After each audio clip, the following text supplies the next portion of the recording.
Bismillahirrahmanirrahim. Saya Muhammad Rizfa Pratama dari kelas 10C. Saya akan mengkaji kebijakan pemerintahan Rasulullah SAW pada periode Islam di Madinah. Dalam menyampaikan ajarannya, Nabi Muhammad SAW lebih pada pemberian contoh dengan tingkah laku dan perbuatannya sehari-hari. Seruan atau dakwah yang disampaikan Rasulullah SAW kepada umat manusia dilakukan dengan cara damai tanpa kekerasan. Hal ini sesuai dengan Al-Quran surat An-Nahl ayat 125 yang artinya, serulah wahai manusia kepada Tuhan jalan Tuhanmu dengan hikmah dan pelajaran yang baik, dan bantahlah mereka yang dengan cara yang baik. Sesungguhnya Tuhanmu dialah yang lebih mengetahui tentang siapa yang tersesat dari jalannya, dan dialah yang lebih mengetahui orang-orang yang mendapat petunjuk. Dalam waktu yang relatif singkat, kurang lebih selama 23 tahun, seluruh jazirah Arab telah dikuasainya. Hal ini menunjukkan kesuksesan Nabi Muhammad SAW dalam dakwahnya.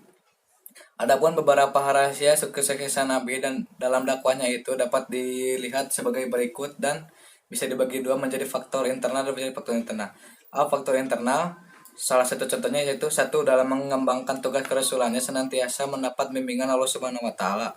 Dua, kepribadian Nabi Muhammad Shallallahu alaihi wasallam dalam mengembangkan ajaran Islam. Tiga, kepemimpinan Nabi Muhammad Shallallahu alaihi wasallam. Empat, ketinggian akhlak dan kepribadian Nabi Muhammad Shallallahu alaihi wasallam. B.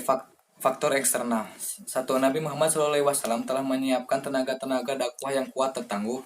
Dua, sesungguhnya para sahabat telah memperjuangkan wahyu tersebut dan mereka membela mati-matian bila menghadapi bahaya. Dan keberhasilan Rasulullah SAW dalam perang Badar.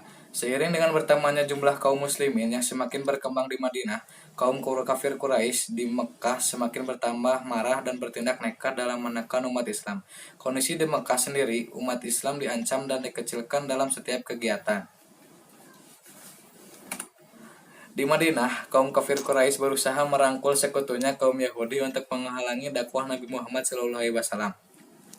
Dengan menghasut para peziarah yang datang ke Mekah untuk membenci dan memusuhi Rasulullah SAW, dengan penuh semangat, kafir Quraisy merancang dan menyusun kekuatan militernya untuk menghancurkan umat Islam. Mengetahui hal tersebut, Nabi Muhammad SAW kemudian membentuk satuan tentara dengan tujuan untuk melindungi dan mempertahankan diri dari segala ancaman kekuatan kafir Quraisy dan sekutunya Yahudi. Di Makkah atau di Madinah, satuan tentara yang dibentuk Rasulullah SAW ini semata-mata untuk mempertahankan diri, bukan untuk menghancurkan musuh. Dari kejadian tersebut turunlah wahyu Allah Subhanahu wa taala yang memperbolehkan umat muslim untuk mempertahankan diri dari kaum Quraisy dan sekutunya Yahudi, seperti dijelaskan dalam Al-Quran surat Al-Hajj ayat 39. Artinya, telah diizinkan berperang bagi orang-orang yang diperangi karena sesungguhnya mereka telah dianiaya dan sesungguhnya Allah benar-benar Maha Kuasa menolong mereka. Para ahli sejarah Islam mengemukakan tentang sejarah peperangan pada masa Nabi Shallallahu Alaihi Wasallam dan membaginya kepada menjadi dua pertempuran, yaitu pertama, perang Ghazwah, yaitu peperangan yang langsung diikuti Rasulullah Shallallahu Alaihi Wasallam dan Rasulullah Shallallahu Alaihi Wasallam bertindak sebagai pemimpin perang. Nabi mengikuti peperangan itu sebanyak 27 kali peperangan. Dan perang Syria, peperangan di masa Rasulullah SAW dan yang tidak diikuti Rasulullah SAW, karenanya untuk memimpinnya diwakili kepada sahabatnya. Peperangan Syria dilakukan sebanyak ada 28 kali. Dan contoh perang Ghazwah salah satunya adalah satu, perang Badar yang berperang selama 17 Ramadan 2 Hijriah, dan perang Syria salah satu contohnya yaitu yang dipimpin oleh Hamzah bin Abdul Muthalib pada bulan Ramadan 1 Hijriah. Nabi Muhammad selain sebagai Rasulullah juga kepala negara. Kerasulannya dimulai di kota Mekah ketika mengajak manusia beriman kepada Allah, beribadah dan berakhlak mulia. Sedangkan perannya sebagai kepala negara dilaksanakan di Madinah dari tahun 622 hingga 632 Masehi. Sebelum pindah ke Madinah, beliau masih berada di kota Mekah. Allah Subhanahu wa taala mengirimkan surat yang berisikan bahwa perintah Nabi Muhammad untuk berhijrah ke Madinah dan tinggal di sana.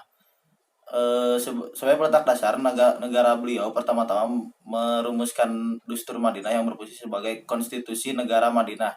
Kemudian beliau menetapkan dasar-dasar ekonomi negara, terutama zakat dan jizyah.